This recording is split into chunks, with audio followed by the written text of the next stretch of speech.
Hey everyone and welcome. So if you're gearing up for exams like WAEC, JAMB, or NECO, you know there are some topics you just have to nail. And the elastic properties of solids. That's a big one. In this explainer, we're going to pull back the curtain on those invisible forces, the ones that let things stretch, bend, and then snap right back. Ready? Let's jump in. So, here's our game plan. We'll start with the why. Why things don't just break. Then we'll get the lingo down, the language of force. From there, it's all about the formulas, especially Hooke's law. After that, the fun part, we'll tackle some real-world exam problems. And finally, I give you a super handy toolkit to take with you. Alright, first up, why things don't break. Let's start with something you see every single day. Just look around you. Things are constantly being pushed and pulled, but they mostly, well, they hold together. I mean, seriously, how can a huge bridge flex when a truck goes over it but not break? Or think about a simple rubber band. Why does it snap right back? The magic word is elasticity. It's this amazing ability materials have to just bounce back to their original shape after being stretched or squashed. And that single idea, it's the key to everything we're going to talk about today.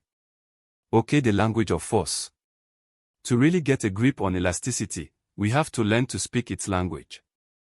And that language has two core words you absolutely need to know, stress and strain. Now, they sound kind of similar, I know. But trust me, they're like the two sides of a coin, totally different but completely connected. So let's start with stress. Think of it this way. It's not just about how hard you push or pull something. It's about how focused that push or pull is. It's the force packed into a certain area. That's why the formula is just force divided by area. And if you need a simple way to remember it, just think of stress as the cause. It's what you do to the material. Right. So if stress is the cause, then strain is the effect. It's how the material reacts.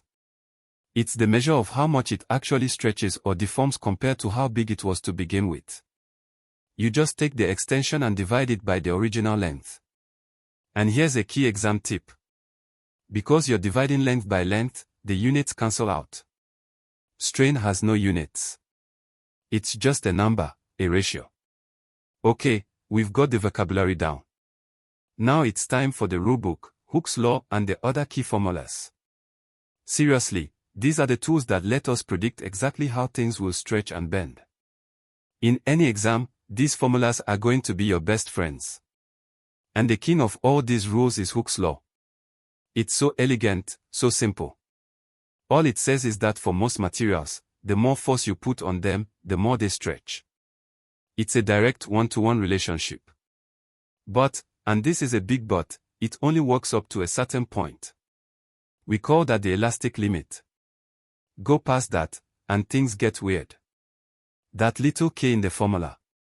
That's the force constant. And it's just a number that tells you how stiff that specific spring or wire is. But what if you want to compare the stiffness of, say, steel versus rubber in general, not just one specific wire? How do you measure the material's own built-in stiffness? Well, that's where the big one, Young's modulus, comes into play. It's literally just stress divided by strain. It's the ultimate measure of stiffness. Something like steel has a massive Young's modulus, which just means it really resists being stretched. Okay, one last piece of the puzzle before we get our hands dirty with some problems. Whenever you stretch something, like pulling back a rubber band or a bowstring, you're literally putting energy into it. You're storing it. That stored energy is called elastic potential energy. And, yep, there's a formula for it too.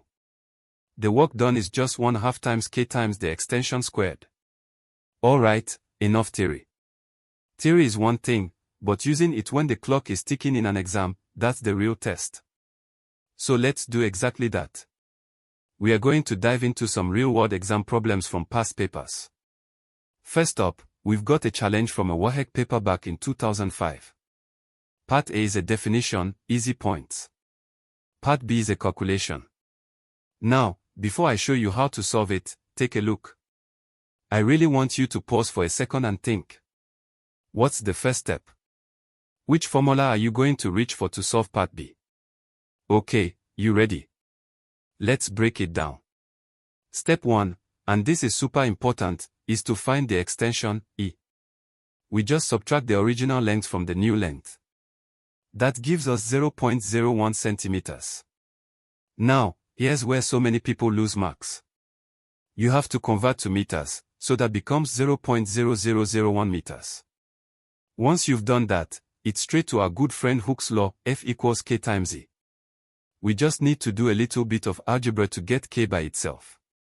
So we plug in the numbers, 20 newtons for the force, divided by our extension of 0.0001 meters, and what do we get? A force constant of 200,000 newtons per meter. See. A classic straightforward Hooke's law problem. Not so bad, right? Alright, next up is a JAMB challenge from 1998. This one's a bit quicker. It's designed to test if you really understand one of those core ideas we talked about. They give you the original length, they give you the extension, and they want you to find the strain. So what was that formula again? This one's about as direct as it gets.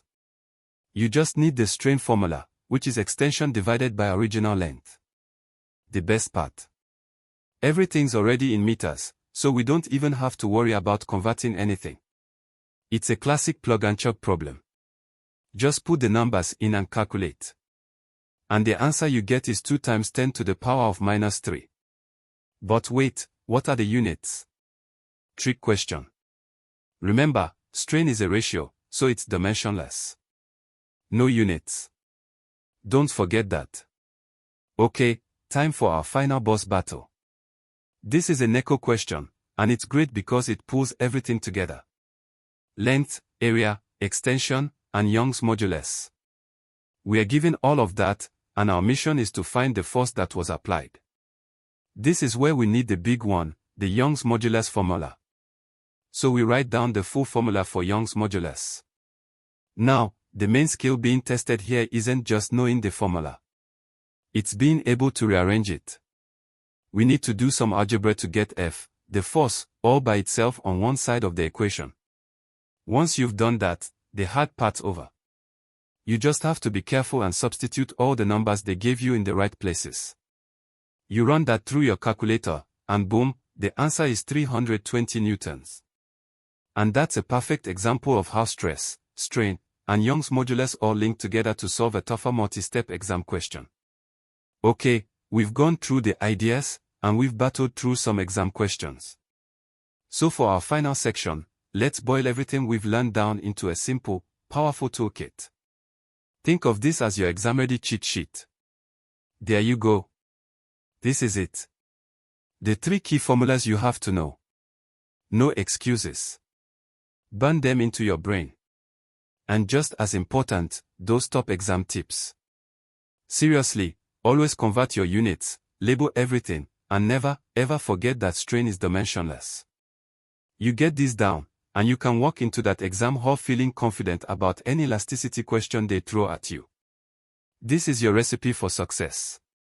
And with that, we're done. But I want to leave you with one final thought. This stuff isn't just in textbooks. It's literally all around you. The chair you're sitting on right now, the floor beneath your feet, the building you're in, they are all held together by these exact same forces. So as you go about your day, just think, what invisible forces of stress and strain are holding your world together right now? It's pretty amazing when you think about it. Thanks for watching, and good luck with your studies.